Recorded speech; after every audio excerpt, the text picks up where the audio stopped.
Hello, Connective. We have a combination energy, oracle, and empath empowerment deck reading. I'd like to get one card, from each deck. Actually, we're going to take the first one that fell, which is the Temple Path. Take this one. That's terminate. Okay. And then let's go into the Empath Empowerment deck. And we're looking for just one. Whoa. Wow. Kind of jumped out and then jumped back in. Just one card. Okay, just looking for one card. Empath Empowerment deck to go with our Energy Oracle card. Wow. Just need one card to come out. There we go. What is that?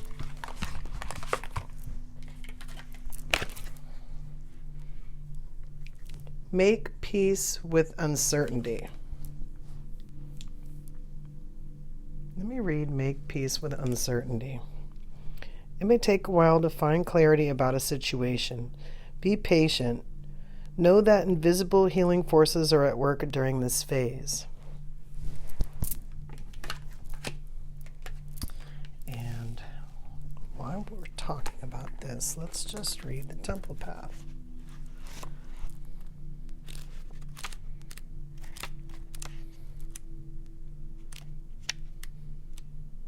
All right. The Temple Path. Spiritual purpose and support. Receiving this card represents your own spiritual evolution. The winding path you are on leads to a blessed temple and a lovely garden, symbolizing the spiritual destiny your soul has had in mind for this lifetime. This card upright is here to tell you that what you're going through now is all part of your soul's process. You are on your karmic path and heading in the right direction, and the choices you make now are important for your personal growth and life lessons. The lights around the temple represent the spirit world, your family members and friends, angels and guides, all the loving spirit helpers who long to assist you. Call upon them and be open to their wisdom and inspiration. This is a wonderful, life-expanding time. So keep in mind your personal priorities as well as your spiritual connection. Following your higher intentions will help you move your life forward in dramatic ways, and connecting with spirit and your higher self will have a wonderful influence on all that you experience. Let's find the affirmation. So the affirmation says, I open my heart to my spiritual truth and a deeper connection with spirit. Guidance and inspiration come freely and easily to me. You know, this is kind of why I like to get, just two cards, one from each deck. I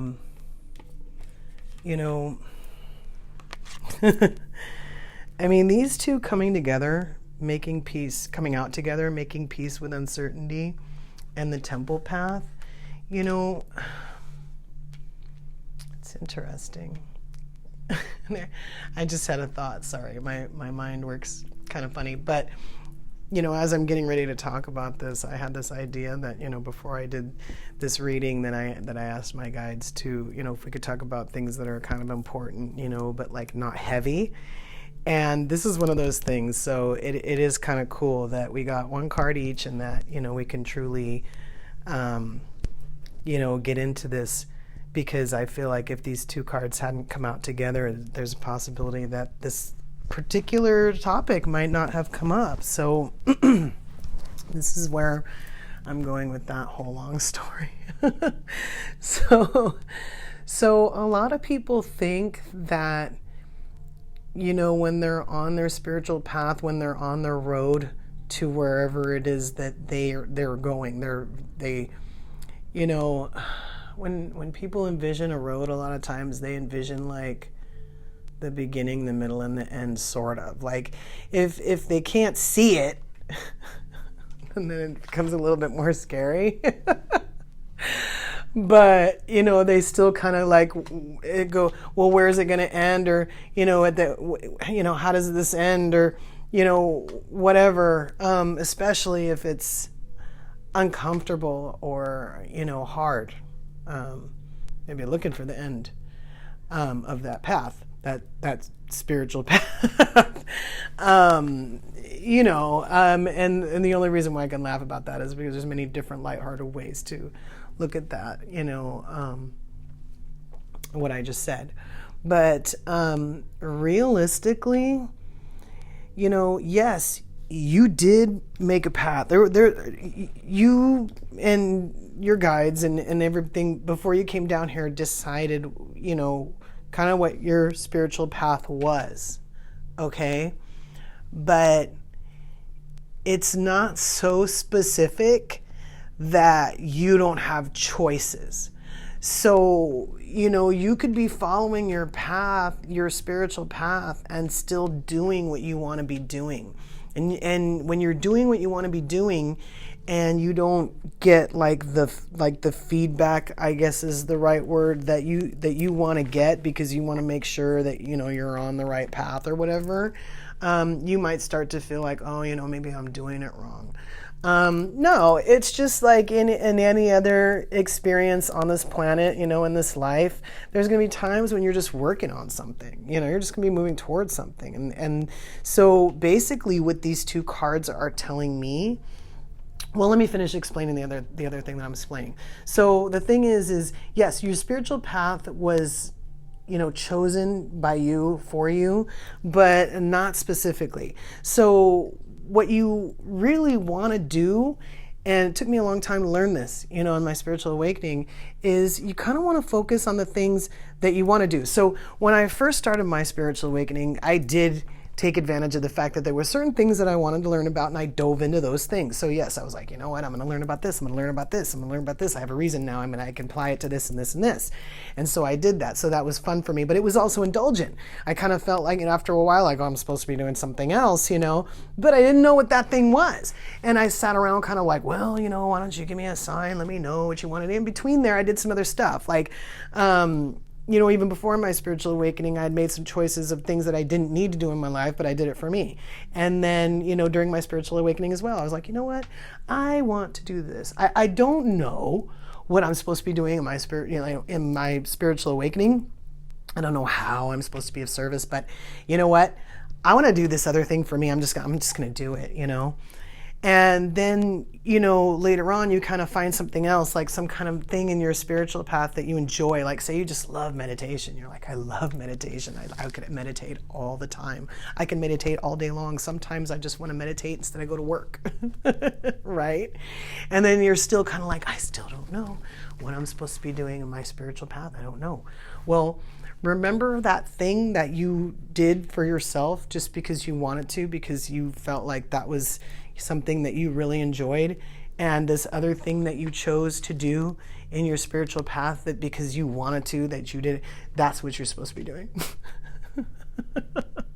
In other words, your spiritual path, maybe some things are chosen for you, sure, or you're going to do this, you're going to do that, you're going to do these things, but ultimately it's going to go by the choices that you make along the way. You get exposed to something and then you go, you know what, I'd like to go this direction, or, I want to teach meditation because I'm so good at it and I know so much about it and I know all the benefits of it, all the reasons why, and people even, my friends who have a hard time meditating, like I can just help, I help them all, and then, you're kind of still waiting, like, I don't know, and first of all, if you're waiting for, I don't know, a nudge, a sign from the universe, definitely make peace with uncertainty.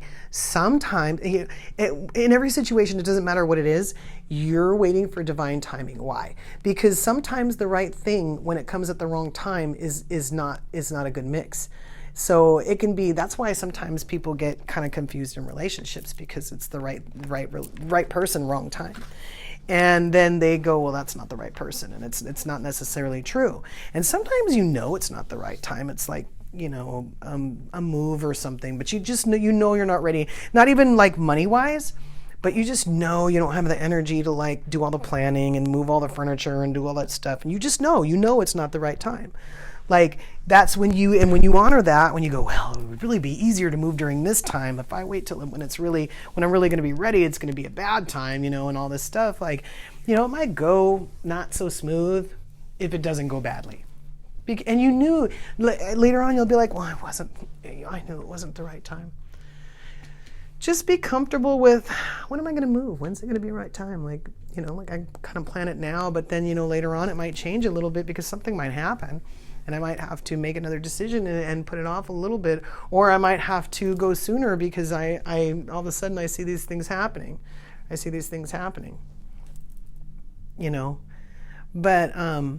for the most part, that divine timing, sometimes you are ready for the idea way before you're ready for the actual thing, and that's kind of like if you're lucky, you know what I mean? Like, honestly, sometimes people think they're waiting forever, and sometimes they might be blocking things, but sometimes they're just literally waiting. Like, say if you're talking about a relationship and you're kind of like waiting for this other person, but this other person isn't ready yet. They're just not ready yet, and so all of a sudden you're kind of like in this waiting game. But you know darn well if you go and you get into this person, into this person's energy now, it's not going to go well. And so you're kind of like, but I don't, and you just, it's okay. Just wait for when it's going to go well, whatever it is. It could be anything.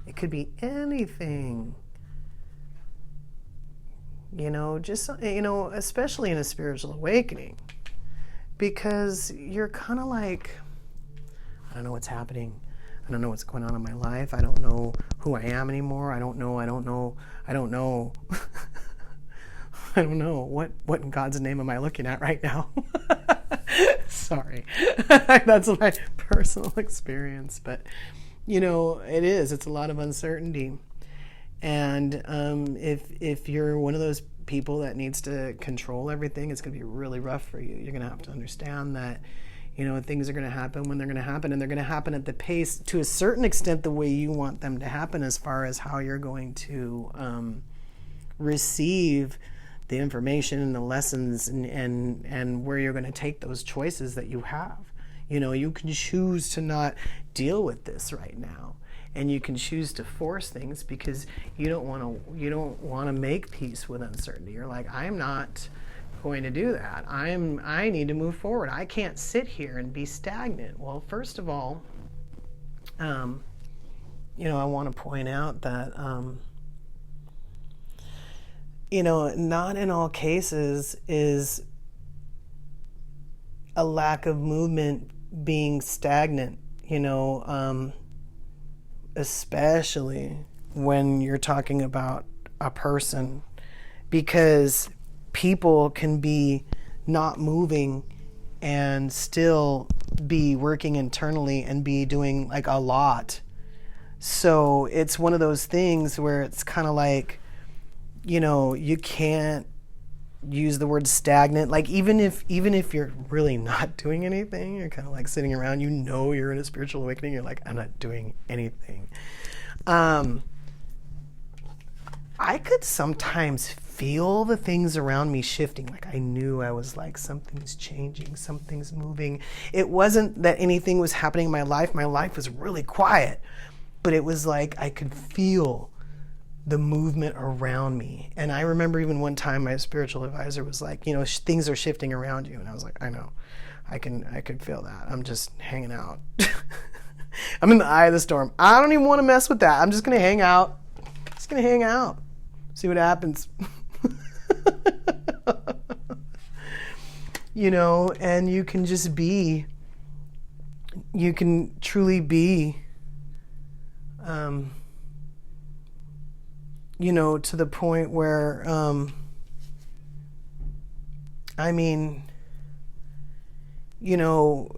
lot of people too, they think like as a light worker, they have to do stuff. As a light worker, you can do your job on this planet by just being. So again, You can be on this, the temple path, the spiritual path, and, there could just be things shifting around you. You can even be communicating with your guides and your ancestors. You could be like actively, transmuting energy, and if you don't think so, think about healing in terms of transmuting energy, and that takes a lot of energy, by the way.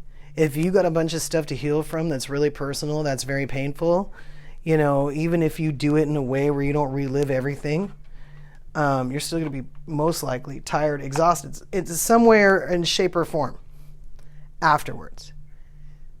Yes, you're transmuting energy. You're doing stuff.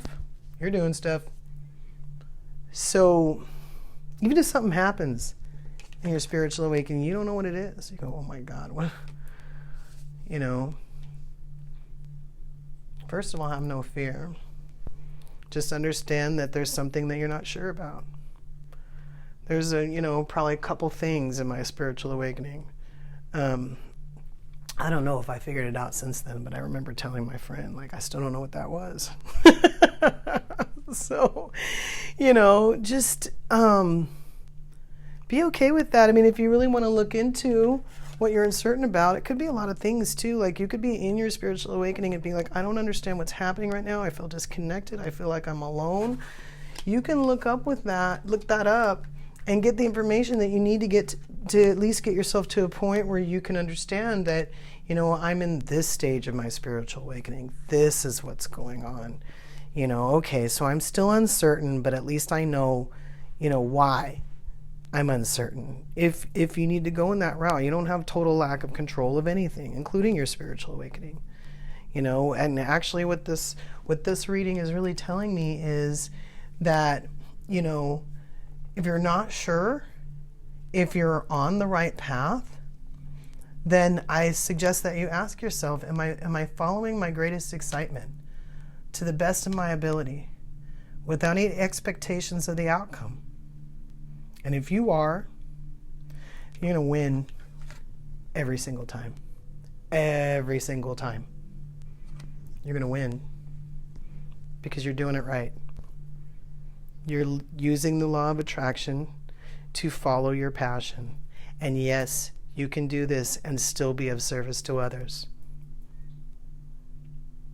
So, make peace with the uncertainty to some extent. Don't try to control everything. And understand that if you're trying to better your diet, if you're trying to find out how to be a better person, if you're trying to learn how to control your energy, if you're trying to learn about chakras, if you're trying to learn about auras, if you're trying to learn about empaths, if you're trying to learn about mediumship, anything, you're on the right path. If you're feeling guilty about not diving into something that you just understand that it's sometimes it's divine timing. Maybe it's not time. I remember I had decided a long time ago that I wanted to get into my Akashic records. And I bought, believe 2 books. I have 2 books. But I believe I bought them at the same time. And one of them I started to read, and I don't know, I just got busy.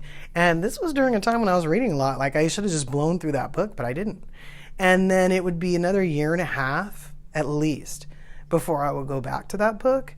And at one point, past the point where I'd stopped reading, it said, if you're still reading this book, then you're ready to open your Akashic records.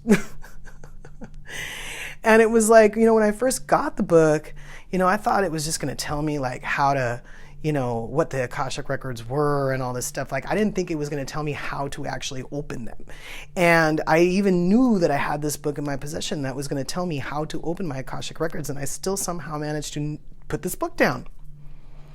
And so it's one of those things where even when I look back, when I picked that book back up and I looked back, I was like, no, that was not the time. It was not the time. Now is a better time for that. And I can pick up exactly where I left off, something I'm interested in. So keep something like that in mind, that just because, if you choose something and you don't finish it, whatever is going on, don't beat yourself up. Remember divine timing. Sometimes that wheel turns a little bit smaller. It's a little bit slower than what I would like it to do. A lot of times I know what I want. I know I'm waiting for it. Like when I'm manifesting stuff. I know it's coming, but I'm like still waiting for it. I don't know when it's going to come. I have no idea. I just deal with that. So keep that in mind. Like I said, especially if you're manifesting, but any old time, you want to assess yourself. When? Why? Am I doing the right thing? Yes. Yes, you are. You are doing the right thing. Keep telling yourself that until we meet again.